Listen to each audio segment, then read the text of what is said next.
मनुष्य के जीवन में दो बड़े संबल हैं। पहला है आशा। आशा जो हमें आगे बढ़ने की प्रेरणा देती है।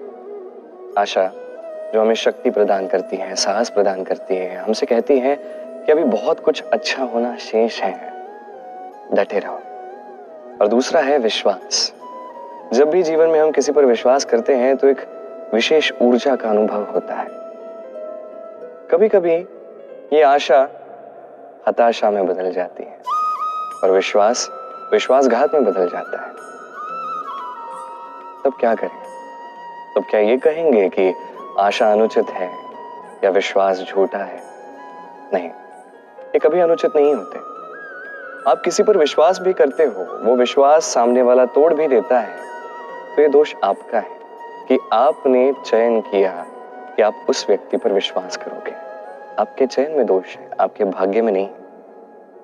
किंतु चलिए, ऐसी परिस्थिति आ गई तो किया क्या जाना चाहिए? आशा कीजिए उनसे जो आपसे बड़े हैं और विश्वास कीजिए उन पे जो आपके समान है। आशा कीजिए तो ईश्वर से कि मैं जीवन में जो भी कर रहा हूं, जो कर्म कर रहा हूं, जो किसी पर विश्वास रख रहा हूं, तो मेरे साथ कुछ अनुचित ना हो।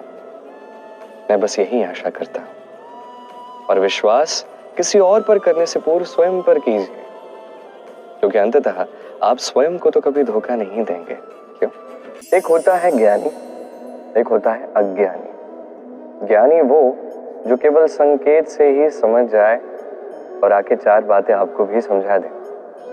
अज्ञानी वो जो भी समझता है, यदि आप उसे समझाने का प्रयास करोगे, कभी कभी कठिन होता है किंतु अज्ञानी भी समझ सकता है। अब इनमें एक तीसरा प्रकार भी होता है और ये प्रकार दोनों में पाया जाता है, ज्ञानी अज्ञानी दोनों में। ये तीसरा प्रकार है अभिमानी। ये अभिमानी कभी आपकी बात नहीं समझेगा, ना कभी आप उसे कोई बात समझा पाओगे। इसलिए अभिमानी को समझाना छोड़ दीजिए। सबका जैसा कोई गुरु होता है, अभिमानी का भी एक ही गुरु है और वो है समय। यही समय अभिमानी को सारे पाठ पढ़ा देता है, उचित प्रकार से पढ़ा देता है। थोड़ा समय आप अज्ञानी को दे सकते हैं, किंतु अभिमानी पर कोई समय व्यर्थ मत कीजिए। उदाहरण दूं तो रावण का, महाज्ञानी किंतु अभिमानी। अपने अभिमान में आकर वो जो कर्म कर रहा था वो कभी देख ही नहीं पाया और अंततः समय के साथ वो अपनी मृत्यु को प्राप्त हुआ। तो जीवन में ज्ञानी बनने का प्रयास कीजिए, किंतु अभिमानी कभी ना बने। क्रोध इस संसार का सबसे घातक भाव है। यह भाव एक अग्नि की भांति है, जो किसी के मन में उत्पन्न हो जाए तो सामने वाले को भस्म करने से पूर्व यह अग्नि स्वयं उसी व्यक्ति को भस्म कर देती है। इसीलिए इस क्रोध को स्वयं से दूर रखना अति आवश्यक है। किंतु इसका अर्थ ये नहीं कि इस क्रोध का कोई मोल नहीं है। जी हाँ, कभी कभी जीवन में ये क्रोध दिखाना आवश्यक हो जाता है। जैसे कोई व्यक्ति है, वो अपराध करते जा रहा है, आप उसे अवसर दे रहे हैं, वो बात मान नहीं रहा।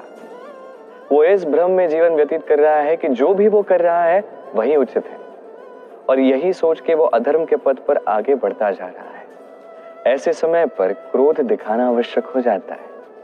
जैसे श्री राम क्रोधित हुए थे, उन्होंने अग्नि बाण ताना था सागर पर, क्योंकि सागर अपने अहंकार में चूर लंका तक पहुंचने का मार्ग श्री राम को दे ही नहीं रहा था। जब श्री राम क्रोधित हुए तब सागर ने उन्हें मार्ग दिया। क्रोध दिखाइए उचित समय पर, उचित परिस्थिति में, उचित मात्रा में, और कभी भी इस क्रोध की भावना को स्वयं पर हावी मत होने दीजिए। हमें जीवन में सदैव ये सिखाया जाता है कि कभी किसी की निंदा मत करना, किंतु आज के समय में सत्य यही है कि हर एक व्यक्ति किसी न किसी समय पर किसी न किसी की निंदा करता ही है। अब आप निंदा करते हैं, इसका कारण सदैव ये भी नहीं कि आपका मन मलिन है। कभी कभी कुछ परिस्थितियां ऐसी आ जाती हैं, कुछ व्यक्ति कुछ इस प्रकार दुख दे जाते हैं कि उस दुख में ग्रस्त होकर हम निंदा करने लगते हैं। अब निंदा के विषय में एक सत्य है जो जानना अनिवार्य है, जो सत्य मैं एक उदाहरण द्वारा आपको बताऊंगा। आप कभी चित्र बनाने का प्रयास कीजिए, जब तक वो रंग हमारे हाथों में नहीं लग जाते तब तक वो चित्र पूर्ण हो ही नहीं पाता। बस यही होता है निंदा के साथ भी। कोई आपको कितना भी दुख क्यों ना दे दे, यदि आपने किसी की निंदा की तो कहीं ना कहीं वो नकारात्मक ऊर्जा आपके मन में प्रवेश कर जाती है। तो ऐसे में क्या करें, कैसे रोके स्वयं को किसी की निंदा करने से? एक ही मार्ग है, एक ही विकल्प है, स्वयं का विकास।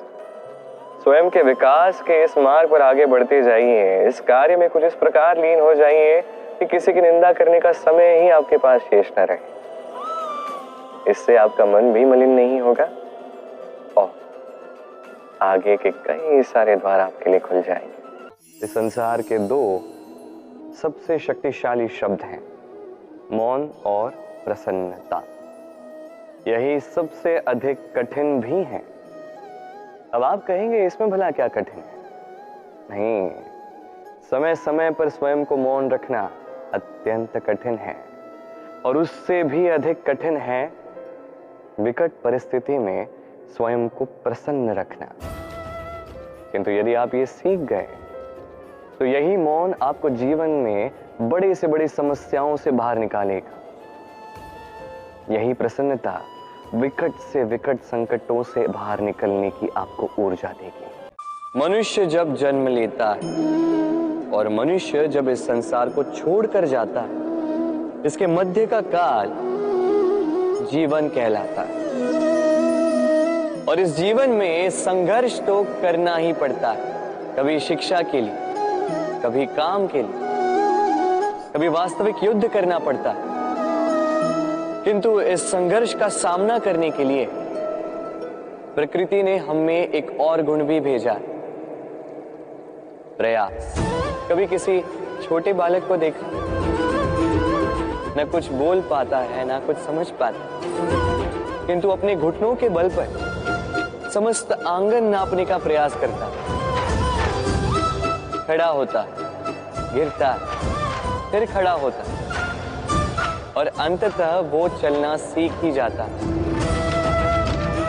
क्योंकि वो अपने मन से नहीं हारता। जीवन में युद्ध क्षेत्र कई आएंगे, कभी कभी हार का सामना भी करना होगा, किंतु हारता केवल वो है जो मन से हार जाता। इसीलिए कहते हैं युद्ध रणभूमि से पहले मन भूमि में लड़े जाते हैं।